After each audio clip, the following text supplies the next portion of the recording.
Prime Minister, is it not a sign of panic that yourself and the Westminster leaders have come up here when it wasn't even in the plan this week? It's a sign of how much the United Kingdom parties, Conservative, Labour, Liberal Democrat, care about this issue and care about keeping our family of nations together. Of course, it is an issue that will be decided solely by the people of Scotland, but I want to make sure that they hear how much the rest of the United Kingdom also cares and wants to say to them very clearly, it's your decision, but we want you to stay. Doesn't it show something, though, when the Prime Minister of the UK, Great Britain, Northern Ireland can't go out on the streets of Scotland and make this case for such a vital issue, a historic issue? Well, I am out on the streets and in people's businesses and, I've done everything. I've been in people's homes and I've done everything you do in a campaign, but I'm only part of this campaign. This is not a Conservative-led campaign.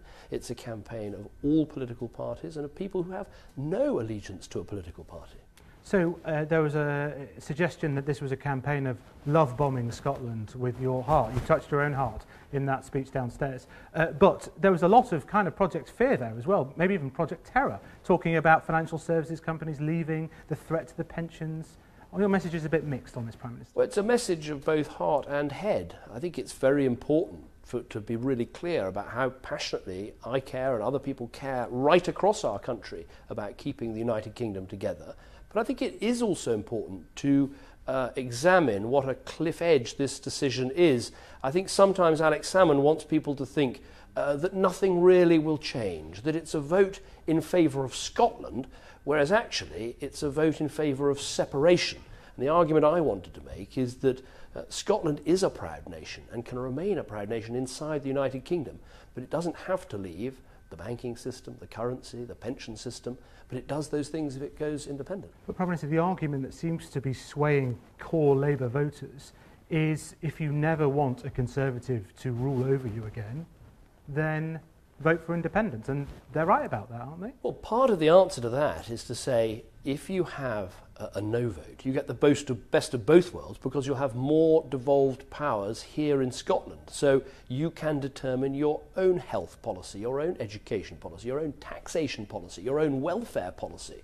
So to voters who say, I want to choose my own government, I would say, yes, you can choose your own government in Edinburgh, but while also being part of a United Kingdom that helps to keep you safer, helps to make our country stronger, and also makes all of us, Scotland included, a more prosperous nation. Why didn't you put Devo Max on this referendum ballot? That was your call, isn't that? Because I think it's very important to ask the prior question, which is, does Scotland want to remain part of the United Kingdom? Right from the start of this campaign, I said that staying part of the United Kingdom meant further devolution. What we've been able to do during this campaign is to see all of the parties' offers and to realise how close they are, and so therefore to set a timetable for further devolution. But in order to have further devolution, you have to stay part of the United Kingdom. If you leave the United Kingdom, that's the end of devolution. It's the start of total separation. So why not do a debate with Alex Salmond on Sky News? I think a debate between me and Alex Salmond wouldn't be the right approach, because this is a debate between two visions for the future of Scotland, and it needs to be had between, as it has been had, the leader of the No campaign and the leader of the Yes campaign. Of course, Alex Salmond wants a debate with me because he wants a debate between the First Minister of Scotland and, as he had put it, a Tory from England. Now, of course, that's a debate he wants to have, but it's not actually the debate that's relevant to people in Scotland who have to choose between two competing visions of Scotland's future.